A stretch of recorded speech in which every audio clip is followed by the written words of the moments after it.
जय माता दी दोस्तों, मधुरम के इस वीडियो में आप सभी का स्वागत है।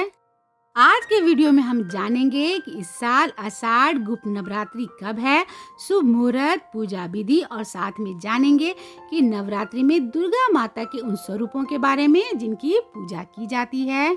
आप हमें फेसबुक और इंस्टाग्राम पे फॉलो करें और अगर आप ये वीडियो यूट्यूब पे देख रहे हैं तो चैनल को सब्सक्राइब जरूर कर लें, क्योंकि मधुरम लेके आता है आप सभी के लिए व्रत और त्योहारों से जुड़ी जानकारियाँ। और इसके साथ ही इन जानकारियों को पढ़ने के लिए आप हमारे वेबसाइट madhuramhindi.com पे जरूर आइए। वीडियो में आगे बढ़ने से पहले एक बार माता रानी का जयकारा लगा लें। बोले साचे दरबार माता रानी की जय, पहाड़ों वाली माता रानी की जय, जोता वाली माता रानी की जय जयकार। जय माता दी बोलिए, जय माता दी लिखिए। माता रानी की पूजा तो भक्त प्रतिदिन किया करते हैं, लेकिन माता की विशेष कृपा प्राप्त करने और आशीर्वाद पाने के लिए साल में 2 बार चैत और शरदीय नवरात्रि में माता के 9 रूपों की पूजा की जाती है। किंतु इसके अलावा माघ मास और आषाढ़ मास में भी नवरात्र का पर्व मनाया जाता है। माघ और आषाढ़ मास में होने वाले नवरात्रि को गुप्त नवरात्रि कहा जाता है।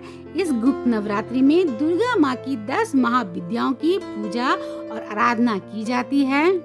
आषाढ़ गुप्त नवरात्रि के समय भक्त देवी दुर्गा का दिव्य आशीर्वाद प्राप्त करने के लिए समर्पित मंत्रों का जाप करने के साथ ही दुर्गा सप्तशती, दुर्गा महत्व और भगवत गीता जैसे धार्मिक ग्रंथ का पाठ भी करते हैं। माना जाता है कि आषाढ़ नवरात्रि के दौरान दुर्गा 32 या फिर देवी शक्ति के 32 अलग अलग नामों के जाप और अभ्यास करने से सभी समस्याएं खत्म होने के साथ भक्तों को जीवन में शांति प्राप्त करती है।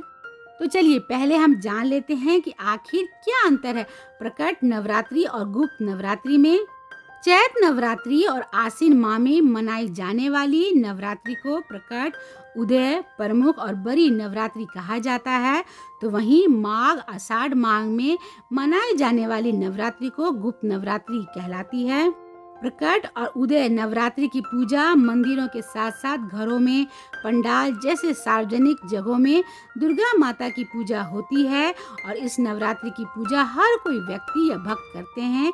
लेकिन गुप्त नवरात्रि की पूजा गुप्त रूप से की जाती है और ये पूजा गुप्त तांत्रिक क्रियाओं व सिद्धियों की प्राप्ति के साथ साधक इच्छा पूर्ति के लिए 10 महाविद्याओं की साधना उपासना गुप्त तरीके से करते हैं। तो चलिए आगे जानते हैं कि कब है आषाढ़ गुप्त नवरात्रि और घट स्थापना मुहूर्त को। इस साल आषाढ़ गुप्त नवरात्रि 19 जून 2023 दिन सोमवार से शुरुआत होगी और जिसका समापन 28 जून 2023 दिन बुधवार को होगा। घट स्थापना शुभ मुहूर्त शुरू होगा 19 जून 2023 सोमवार की सुबह 6:05 से लेकर सुबह के 8:04 तक। अब जानते हैं गुप्त नवरात्रि की पूजा विधि और 10 महाविद्याओं को। चैत नवरात्रि और शरदीय नवरात्रि में जिस प्रकार से दुर्गा माता की पूजा की जाती है, वैसे ही आषाढ़ गुप्त नवरात्रि में भी माता रानी की पूजा की जाती है। आषाढ़ गुप्त नवरात्रि के पहले दिन साधक घट स्थापना करके 9 दिनों तक का व्रत का संकल्प लेके प्रतिदिन दुर्गा माता की पूजा करते हैं और इसके साथ ही दुर्गा सप्तशती और दुर्गा चालीसा का पाठ भी करते हैं। और अष्टमी या फिर नवमी तिथि को कन्याओं का पूजन व भोज कराने के साथ ही व्रत का उद्यापन किया जाता है। तो वहीं तंत्र साधना से जुड़े भक्त इन दिनों गुप्त तांत्रिक सिद्धियों और इच्छा पूर्ति की प्राप्ति के लिए 10 महाविद्याओं की साधना और उपासना गुप्त तरीके से करते हैं। अब जान लेते हैं कि गुप्त नवरात्रि में 10 महाविद्याओं की पूजा का महत्व। पहला दिन पहली महाविद्या। गुप्त नवरात्रि के पहले दिन काली माँ की साधना की जाती है। माँ काली को 10 महाविद्याओं में प्रथम मानी गई है। कहा जाता है कि माँ काली की साधना से विरोधियों और शत्रुओं पर विजय प्राप्त होती है। दूसरा दिन होता है दूसरी महाविद्या की पूजा। गुप्त नवरात्रि के दूसरे दिन तारा माता की साधना की जाती है। कहा जाता है इस महाविद्या तारा की उपासना सबसे पहले महर्षि वशिष्ठ ने किया था। तारा माता को तांत्रिकों की देवी कहा जाता है। आर्थिक उन्नति और मोक्ष की प्राप्ति के लिए इस देवी की आराधना की जाती है। तीसरा दिन होता है तीसरी महाविद्या की पूजा।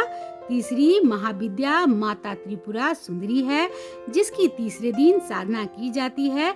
इस माता को ललित और राज राजेश्वरी भी कहा जाता है। चौथा दिन होता है चौथी महाविद्या की पूजा।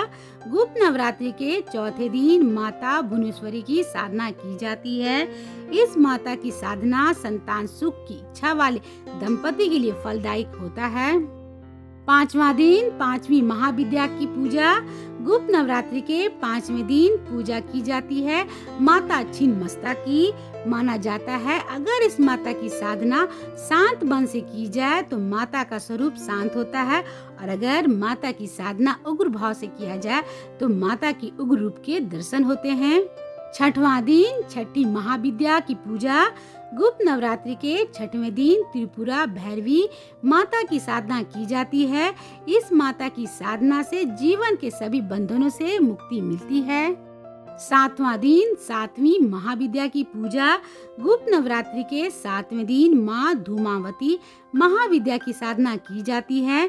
माना जाता है कि इस माता की साधना से सभी संकट दूर हो जाते हैं, और इसके अलावा माँ धूमावती माता की साधना करने वाला साधक महाप्रतापी और सिद्ध पुरुष कहलाता है। आठवें दिन आठवीं महाविद्या की पूजा की जाती है। गुप्त नवरात्रि के आठवें दिन माता बंगलामुखी की साधना की जाती है, जिससे भय से मुक्ति मिलने के साथ ही वाक सिद्धियां प्राप्त होती है। नवमी महाविद्या है माता गुप्त रात्रि के नवमें दिन मातंगी माता की साधना की जाती है। इसकी साधना से गृहस्थ जीवन में खुशहाली आती है। और अंतिम दिन पूजा जाता है दसवीं महाविद्या की। गुप्त नवरात्रि में माता कमला को दसवीं महाविद्या के रूप में साधना की जाती है। मान्यता है कि कमला माता की साधना से धन, स्त्री और पुत्र की प्राप्ति होती है। तो आपको ये जानकारी कैसी लगी कमेंट करके जरूर बताइएगा, और वीडियो को लाइक और शेयर भी जरूर कीजिएगा। तो मिलते हैं मधुरम के अगले वीडियो में एक ऐसे ही जानकारी के साथ। तब तक आप अपना और अपनों का ख्याल रखिएगा। जय माता दी।